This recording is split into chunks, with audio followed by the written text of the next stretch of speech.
Hi! If you've clicked on this video, then you're obviously interested in Kyoto style cold brew coffee, or drip style cold brew coffee. The drip style cold brew coffee maker that we're going to use today is a Yama Tower. It's a glass brewer. We're using the 8-cup model today for this. So when you get your Yama and you unbox it, one of the things you're going to notice is that there is a large reservoir right up here at the top, and that has a valve on it. Now, as I'm sure you can tell by the condensation forming after about 20 minutes, one, I live in Florida and it's very humid even in an air-conditioned building, and two, this water isn't going to stay cold that long. So one of the secrets to getting a better cup of coffee out of the final product from this cold brewer is going to be to use some sort of insulated container to store the bulk of our water. The other issue that you'll run into is the valve at the bottom. This simple valve works fantastic in a cafe where a skilled barista is able to constantly look at this and watch the brew process while they're brewing. That allows the barista to make sure that as the rate naturally slows down, as the water level decreases and less gravity is there to push the water out of the valve, that they can open the valve a little bit more as it goes. And they're also there to address issues like small chunks of ice getting sucked down into the pickup tube, causing it to stall out for a few minutes while it finishes melting. Your brew is going to occur over the course of about 8 hours, so doing this at your house can be a daunting task if you really want to get a great cup of coffee. And as with most brewers, there is an ideal volume that you need to brew in order to get the most flavor out of your cup.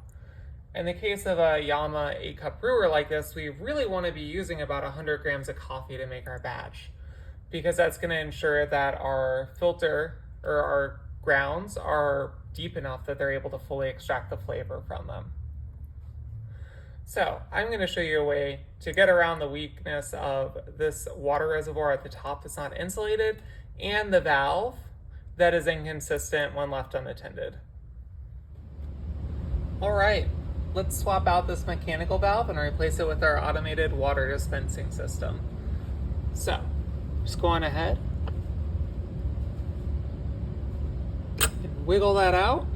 Might be a little bit harder for you. This has come in and out a few times, so it's not that well sealed in. And then we're just going to feed this tube down through. So for the tube, I've gone on ahead and left this barb on here, and you'll see why in a second.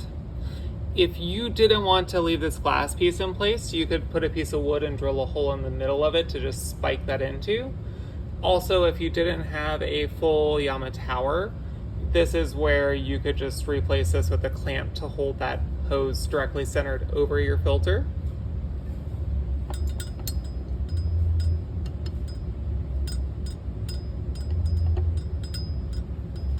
All right, we can see this starting to come out of the bottom. And then I just like to do this. I know it's not going to pull out, but I just like to go on ahead, put this on the end of it, and then I can just pull that tube back up, and I can ensure that it's nice and centered that way, and that it's not going to go anywhere.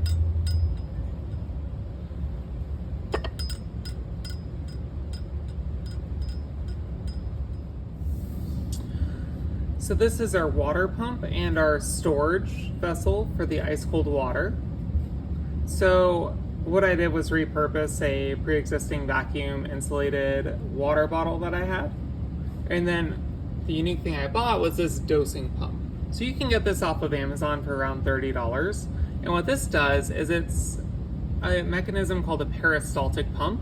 So essentially the tube is fed through this, and that tube is squeezed at a steady interval, which gives it a really precise control. You'll see these used, not necessarily this model, but other versions of this more precise ones inside of hospitals to control IV flow rates, to dispense medications to people. These are very reliable pumps. Some of the unique features about this pump are the fact that it can offer a very controlled dosing. It can offer you really great flow. This particular one, which there will be a link for down in the comments section, this one has the option of 2 different hose sizes to go inside of the peristaltic pump body, and just make sure that you select the smaller hose to slow down the drip rate enough for this. So this pump is able to not only push water, but also air because of the way that it pinches, which is nice because it means that every bit of water that we put into our vessel that gets picked up by the tube is able to be dispensed, even if it's just being pushed by air. Because this pinches the air and squeezes it through, the air can't backflow, and so it can continue to push all the water out of the pipe.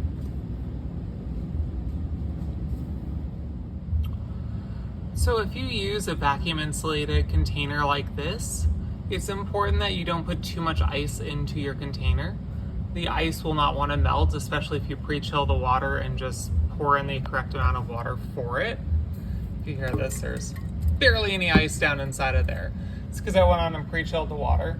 I also took the extra step of weighing out the water before I added it to this to get a perfect 32 ounces for our 100 gram to 32 ounce brew ratio for this Kyoto batch. You don't have to weigh it out, but in my opinion, if you already have the scale out to weigh your coffee, you might as well weigh the water because, why not?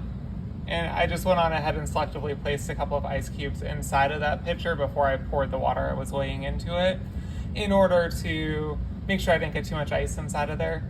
If you have too much ice, it's going to take longer to melt. It probably won't melt until the water has completely dropped out of there, at which point you're just going to have these little bursts of water coming through. And so if you leave it unattended for 16 hours or so, when you get back, you'll find that you had a lot of little drips of water happening later, and it's going to be really weirdly over extracted and not a pleasant cup of coffee at that point.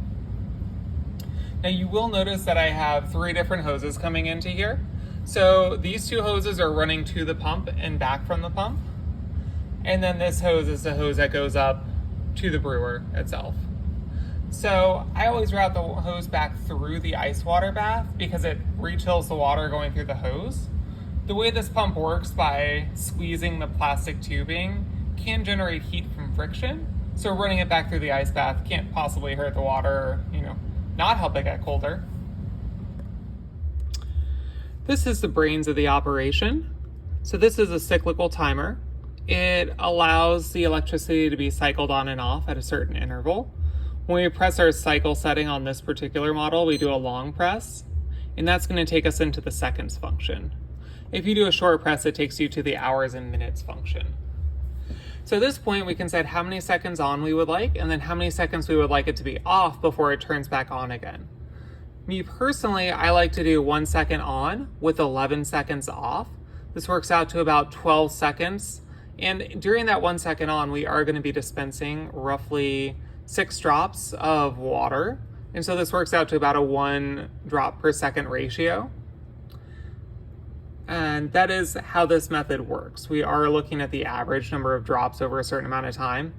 Obviously that doesn't work if we turn it on for a minute and turn it off for 11 minutes and we have a big flood of water that occurs and then almost no water for a long time.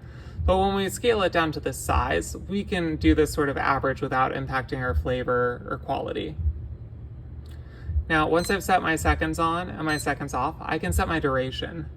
So if you leave this blank, it will just run until it stops. I usually go on ahead and just put a safety stop on at about 9 hours. That should be more than enough time to finish the brew. If that doesn't finish the brew, then we probably have something else going wrong here. And either way, this is just a nice way to keep it from running all night in case you don't get back for a while. It's also good as a safety catch for if there is some ice left over in there, that you don't just have that slow drip out of minuscule amounts of water over the course of maybe the 16 hours that you're away from this brew. Now that we're ready to start the brew cycle, we can go on ahead and just click enter. Now right now, the brewer is not plugged in at all.